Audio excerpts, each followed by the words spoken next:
Bismillah ar-Rahman ar-Rahim. Donc, bonjour, les élèves du deuxième bac, que ce soit SVT, agronomie, PC, sciences maths. Alors, aujourd'hui, dans cette vidéo, je vais travailler avec vous donc un QCM qui concerne la gestion des ressources en eau, ou qui concerne le deuxième bac agronomie, option agronomie. Alors, c'est un QCM tiré du rattrapage donc 2015. Alors, premièrement, première partie, donc la restitution des connaissances, définir les mots suivants. Un aquifère, الحمى الماء بالعربية.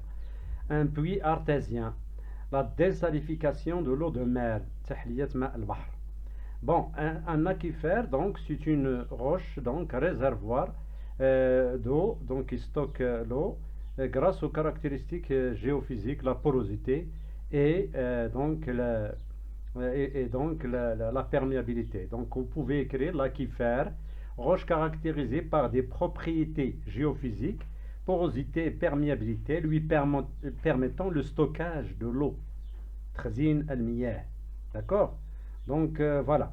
Pour le puits artésien, c'est un puits où jaillit l'eau par pression.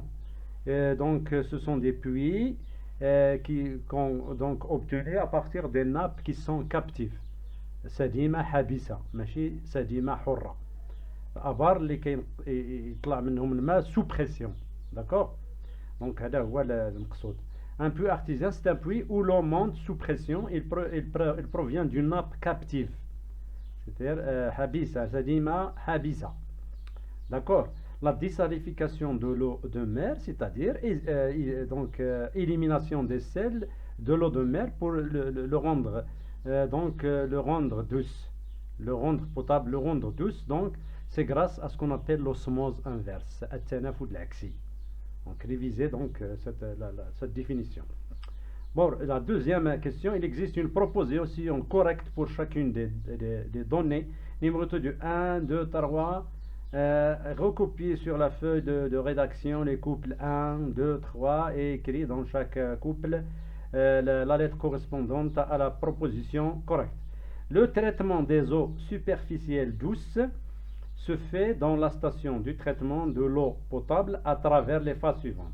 Le tamisage et l'aération à la والتهوية, la décantation et la flocculation, c'est-à-dire الصفخ والتسبخ, la filtration, l'élimination des odeurs par les goûts, les odeurs et les goûts inhabituels, puis la stérilisation par le chlore et l'ozone. Donc vous avez donc une succession. La deuxième succession, le tamisage, l'aération, la filtration, l'élimination des odeurs, etc. La stérilisation par le chlore, la décantation et la flocculation. Le tamisage, la proposition C. Le tamisage et l'aération, élimination des odeurs et goûts inhabituels, la stérilisation par le chlore, la décantation et la flocculation et la filtration enfin.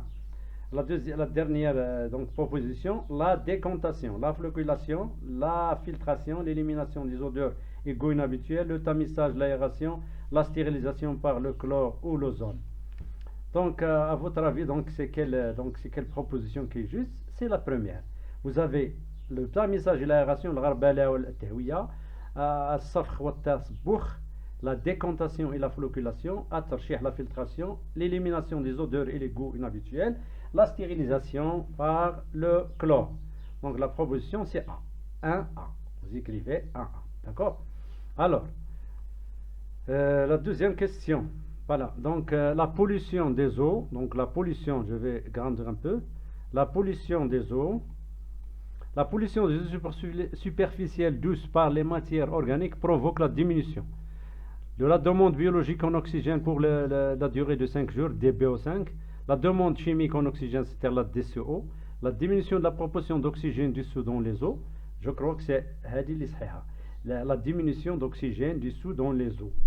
D'accord? La proportion des nitrates dans l'eau, non.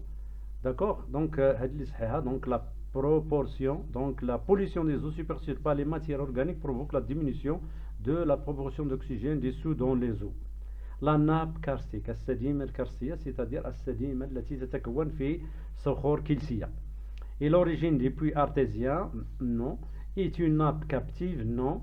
Est constituée d'aquifères de nature granitique, non, de nature calcaire. possède un réseau de sources souterraines à l'intérieur d'un aquifère calcaire, d'un aquifère حمل ماء كلسي. هذه اللي صحيحة. Possède un réseau de sources souterraines à l'intérieur d'un aquifère calcaire. Recopiez, troisième question, recopiez le numéro de chaque suggestion et écrivez devant chacune d'eux vrai ou faux. Le bassin hydraulique est un domaine géographique déterminé par la ligne séparatrice des eaux et reçoit des eaux superficielles et les eaux des sources stockées et stocke des eaux souterraines. Donc un bassin hydraulique, donc, donc un vrai. Donc c'est sûr, il est vrai. La méthode sismique pour le forage sur les eaux se base sur la mesure de la résistivité des formations rocheuses dans une région donnée. Il est vrai aussi. Ça, c'est une utilisation. Ah, pardon. Alors, il est fausse, donc, donc, c'est pas la résistivité, c'est la vitesse de propagation. Il se base sur la vitesse de propagation des ondes sismiques dans les roches. Donc, c'est faux. D'accord? Le phénomène d'eutrophisation résulte de la pollution des eaux superficielles par les phosphates et les nitrates. Vrai. السبب في التخصب هو l'enrichissement en phosphate et nitrate des eaux, donc qui vont diminuer l'oxygène au niveau des eaux. L'indice biotique, le معامل الإحيائي, permet l'estimation du degré de la pollution des eaux et ce en se basant sur quelques espèces des animaux invertébrés aquatiques comme indicateur biologique. Ça c'est vrai. D'accord? Alors ici la dernière question, pour chaque élément du groupe 1 correspond une seule définition dans le groupe 2. Les éléments du groupe 1, donc les définitions. La perméabilité, donc directement c'est quoi la perméabilité? C'est l'aptitude de la roche à être pénétrée par les eaux. La porosité rocheuse, c'est l'ensemble des petits volumes, je m'excuse, des petits volumes remplis par l'eau dans une roche déterminée. Le niveau piezométrique, al-mustawa tirmazi, c'est le niveau de l'eau dans la nappe phréatique. Le compte de dépression, c'est la régression du niveau de l'eau dans la nappe qui est le résultat du pompage, bien sûr, excessif d'eau. Donc, donc la perméabilité, je récapitule, la perméabilité rocheuse, c'est l'aptitude de la roche à être pénétrée par les eaux.